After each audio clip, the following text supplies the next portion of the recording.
Halo semua, apa kabar? Semoga dalam keadaan baik dan sehat.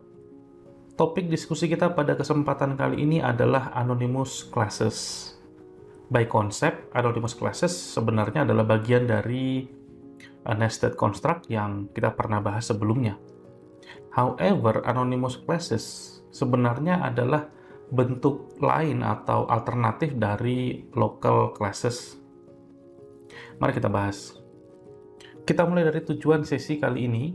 Setelah menyelesaikan sesi ini, Anda diharapkan untuk mampu yang pertama menjabarkan konsep dasar dari Anonymous Classes. Yang kedua, tentu saja Anda diharapkan untuk mampu mengaplikasikan ya konsep Anonymous Classes ya ke dalam solusi yang teman-teman develop.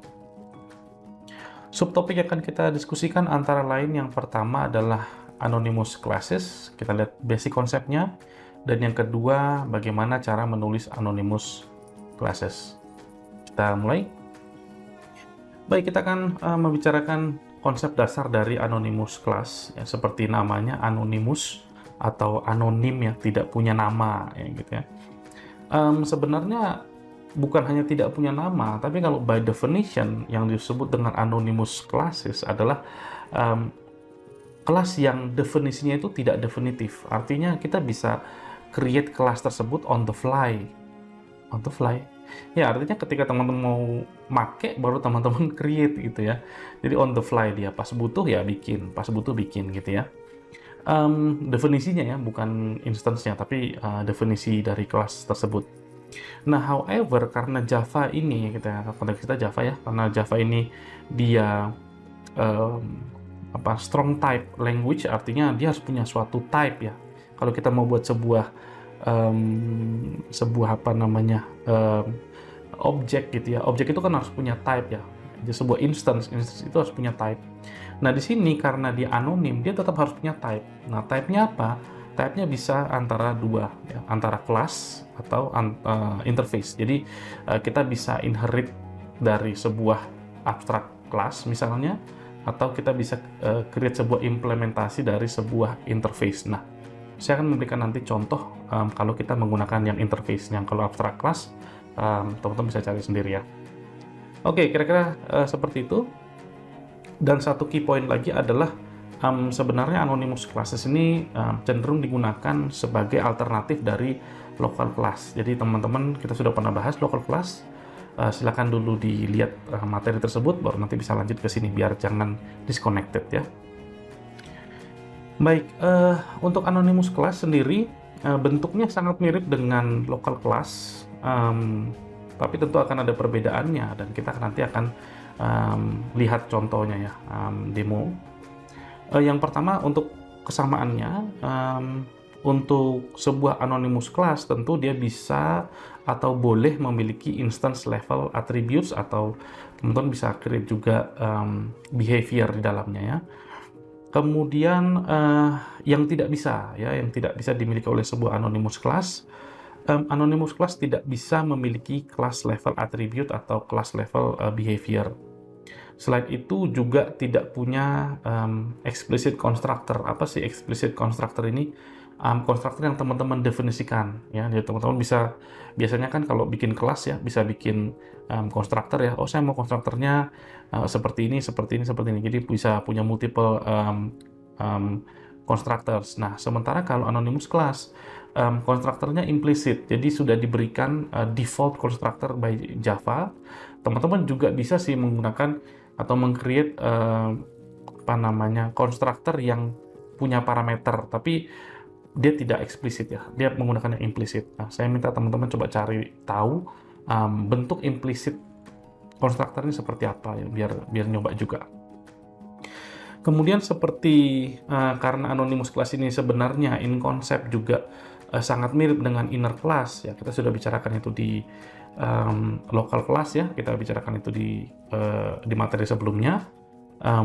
Jadi local class itu mirip dengan inner class dan Anonymous Class adalah bentuk lain atau alternatif dari pembuatan atau pendefinisian sebuah local class. Jadi secara tidak langsung Anonymous Class juga 11-12 dengan inner class gitu ya. Nah, seperti inner class, si anonymous class ini punya akses ke ke outer attribute dan bisa juga mengakses behavior yang dimiliki oleh outer class-nya. Ya, nanti teman-teman bisa bisa coba ya. Kemudian teman-teman juga bisa mengakses variabel atau objek yang ada di dalam blok di mana si anonymous class ini didefinisikan. Ya, kira-kira seperti itu. Jadi ini mirip dengan si inner class tadi, tapi mirip juga dengan local class gitu ya. Oke, kita akan lihat bagaimana cara menulis anonymous class. Nah, di sini kita menggunakan case study yang sama persis dengan yang sebelumnya di local class. Kita meng-create sebuah solusi untuk ngeprint sebuah phone number. Jadi phone number itu kan punya aturan gitu ya. Nah, aturannya misalnya let's say di sini phone number hanya boleh diisi dengan angka gitu ya, tapi tidak dengan huruf. Kemudian biasanya ketika kita nulis phone number, kita menggunakan dash untuk membantu kita, misalnya 0852-622-112 bla bla bla bla gitu ya. Nah, sekarang dash ini kan sebenarnya bukan phone number ya. Dash ini hanya untuk membantu kita menghitung ya, ini udah bener nggak jumlah digitnya, kira-kira seperti itu. Tapi dash ini tidak termasuk phone number. Oke, nah itu akan kita mainkan case tadinya. Jadi user akan memberikan nilai phone number yang ada dashes-nya, lalu si formatter ini akan menghilangkan dashes-nya. Nah, sebenarnya solusinya udah ada di materi local class, jadi kita akan menggunakan itu. Kita akan reuse ya, jadi base code-nya adalah yang itu, kemudian kita akan modify sehingga cocok dengan implementasi konsep anonymous class ini. Oke, kira-kira seperti itu.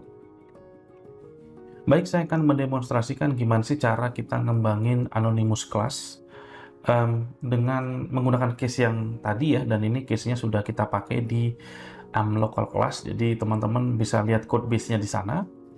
Nah, berikut adalah baik driver dan phone number printer yang sudah kita develop sebelumnya di materi local class ya. Jadi ini local class masih bentuknya ya, teman-teman bisa perhatikan.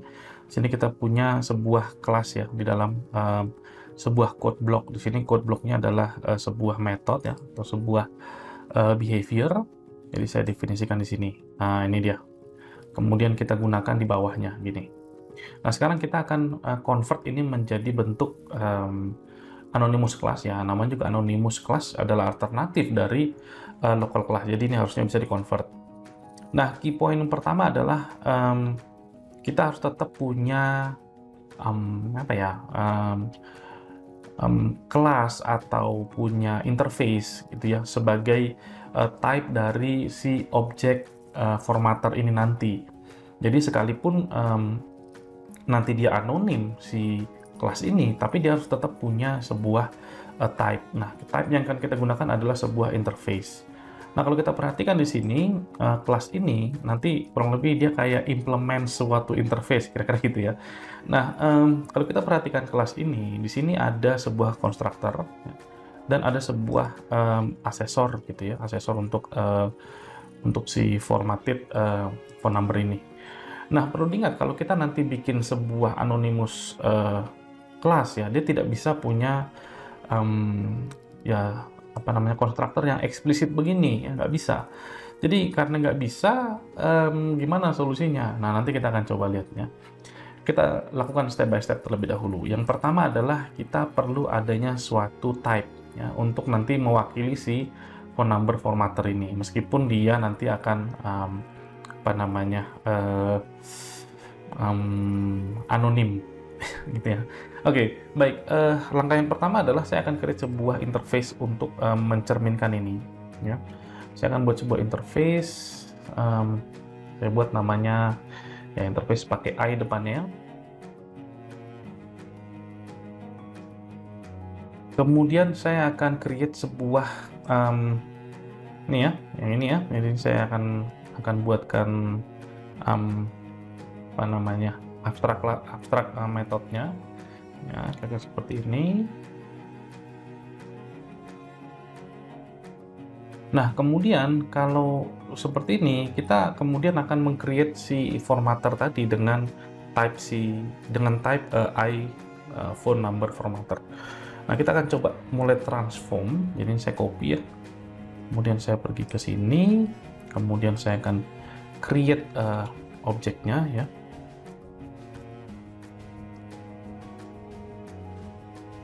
Nah, di sini ya key-nya. Jadi kalau kita mau bikin anonymous class, kita tinggal pilih yang ini ya.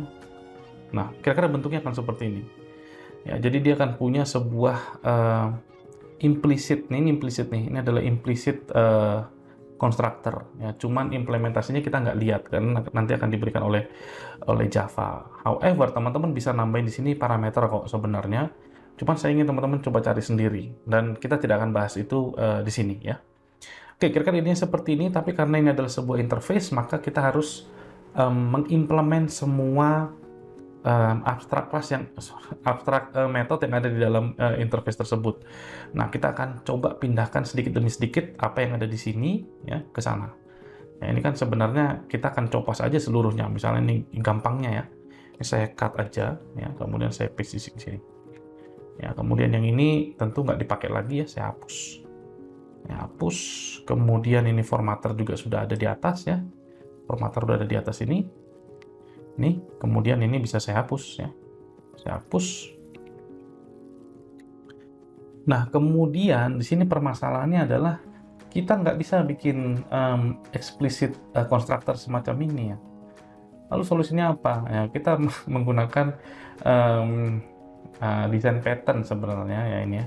Kita meng-create sebuah metode untuk mengkonfigur si objek ini selain dengan menggunakan constructor. Jadi konstruktornya itu ya dia cuma create objeknya, kemudian kita segera setup dengan menggunakan sebuah metode lain yang kita siapkan. Metode tersebut kemudian akan mereturn si objek yang sudah di-create ini. Mungkin masih nggak masuk akal ya.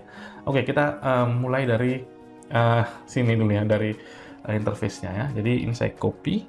Nggak usah deh, saya bikin baru aja ya. Abstract. Kemudian return-nya. Nah, return-nya apa? Type dari return-nya. Return-nya adalah yang ini. Oke.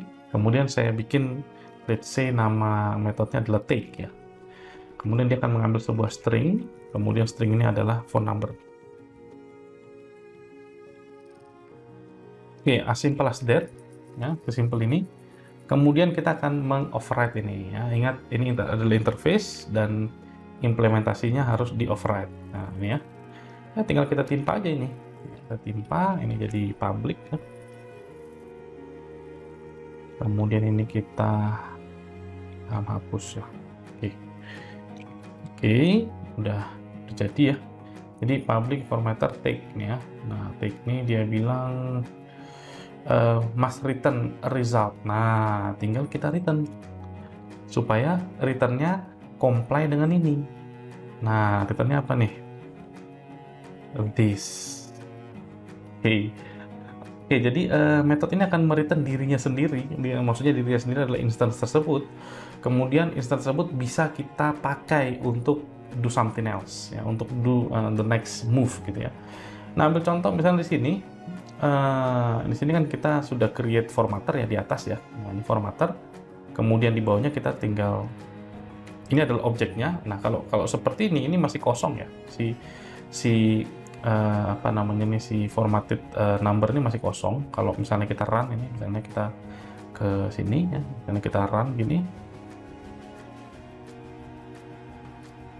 ya masih nol dia.